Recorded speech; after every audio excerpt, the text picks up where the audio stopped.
Okanagan College and the regional district have reached a lease agreement that will lead to developing a community sports facility here at Okanagan College.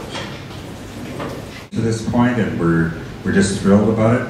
And so what I would like to do right now is to ask Jim Hamilton, the president of Okanagan College, and Herman Halverson, the chair of the regional district, if you... Drum roll. I wish there was a drum roll. Thank you. Okay.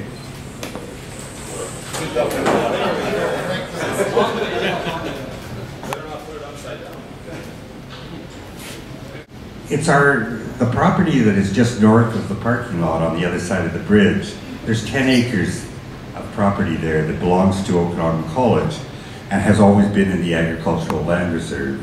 And it's that 10 acres that the regional district and the college have kind of targeted for this project. And so I'm going to ask Herman Halverson to get up and maybe just talk a little bit about.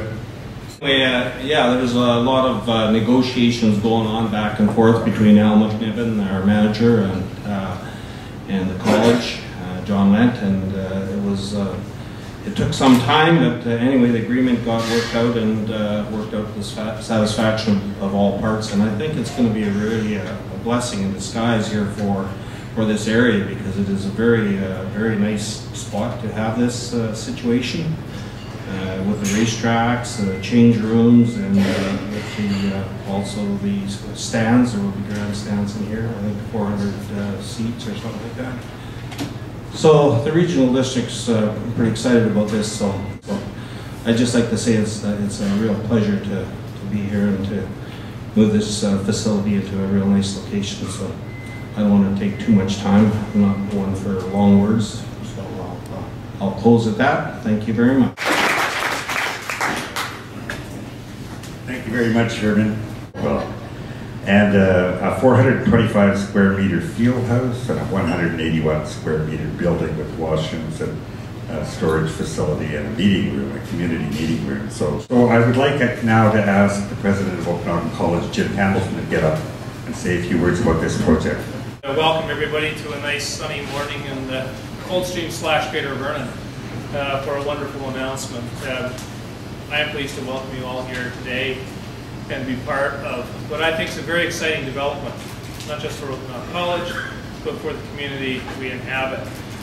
Richard Rolke mentioned to me a minute ago that something, I think the phrase he used was, he's been ragging on me for many years to do something with this bare tract of land out here. And this idea does actually go back even to the time when I was the regional principal here in the North Okanagan. And I'm very pleased that thanks to John's leadership and others who have been involved, we are here today and able to announce at least the first and possibly most important step in moving forward on this project.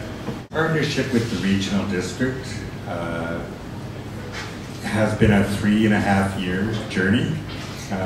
We started having meetings 3.5 years ago about this project. And I just want to recognize the hard work of Al McNiven, first of all. He's been a great steward of the interests of the regional district, and we worked really hard together, and it wasn't always easy, and I really admire him, and I thank him for hanging in there and getting this done. And then I have to say that one of the greatest supporters of this project is a person who had a real vision of how it all works, right from this running track being an incredible gateway to Coldstream and to Vernon in terms of the highway and the approach, to the different user groups, to our project. We have a community farm project that's here that's going to be complementary to this development if we get it approved. And the person who had that vision, it was Jim Garlick, the mayor of Coldstream. He really helped right through that whole process to drive all the aspects of the vision and to keep shepherding it through. So I really can't thank Jim enough for his vision. And I'd like to ask him to get up and say a few words. Sometimes I don't know if I was a shepherd as much as I was a marriage counselor between Al and John when things got tougher. So the steps, this will be coming to Coldstream Council next, and the reason for that is the local municipality has to give approval to send it on to the ALC, the Agricultural Land Commission. And we've looked at this site. One of the original people involved, the consultants involved in getting this site out of the Land Commission, lives in Coldstream now. He's moved back here. And so getting the history on it and getting some understanding of how this college ended up where it is today. So it'll come to Coldstream Council, I hope this Monday if all goes right, and then it will be sent on to the ALC, which will require to give approval for non-farm use. What makes sense with this site is that it is part of the college, it is not under irrigation, and the potential for it in agriculture, pure agriculture, is limited. This site is the entranceway to our community. It's entranceway to Coldstream, it's an entranceway to Vernon. It also, we've got Area B here. Unfortunately, we weren't able to get Area C right next close to us. But the type of project it is, or the type of facility it is, it's a high-use facility. It isn't 5 fields, and people may look at that and say, why don't we get 5 fields? We only get 1. Well, this one can be used again and again and again. I think the partnerships, and the partnership here is with the college. We need to recognize the potential that we have here. By doing this, it'll serve as a catalyst, I believe, for a lot of other activities to happen here at this college.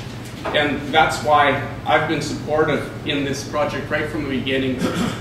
And looking at that land is ALR land at this time. How can we now benefit agriculture in response to using it for this facility? And one of the things that we're doing is through the grid road project, we have lots of fill.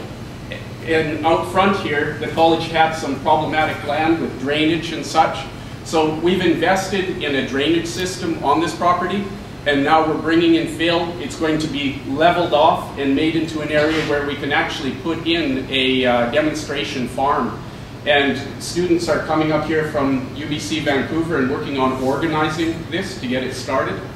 I think it'll be a real plus. There's a potential for a farmer's market to go here, for demonstration crops to go out here. And I think that the whole thing is going to make it more of a center of our community. In the beginning, in fact, I have to say that it was Ian coming up and talking to me that in some ways was the genesis of this whole project. We've joked about it. It could be called the Cameron Oval, but we rejected that. But anyway, Ian, I'd like you to get up and say a few words if you would. I coach track and field. Track and field athletes need something to train on similar to what they compete on. Polson Park has outlived its life. It's done. To have kids practicing long jump off a paved run-up is like practicing soccer in a Safeway parking lot and then going to compete at a field. It's just not proper anymore. Masters athletes, older masters athletes, people wonder, well, how old are we talking about? There's an article in the New York Times this week about Olga Kotelko, I think. She's from BC, and she's in her 90s, and still competes at a world-class level. Her 2 favorite events being pole vault and hammer. We can't attract people like that to the track at Polson Park, but we will be able to now. The thing that excites me too is it's a safe place, it's a well-lit place with a track that's really easy on your feet for people who like to walk. A lot of the use out of the track is just that, community walkers every day before work. The other thing is it'll just go a long ways to promoting physical well-being, mental well-being of youth in this community. And who knows, could have the potential to create Olympians. A lot of our people always think Olympians, they come from Vancouver or somewhere. All our best Olympians in BC are from Merritt, Kamloops, Kelowna. The one from Merritt, Gary Reed, he actually moved to Kamloops because they had a track, so he could train when he was 17 years old.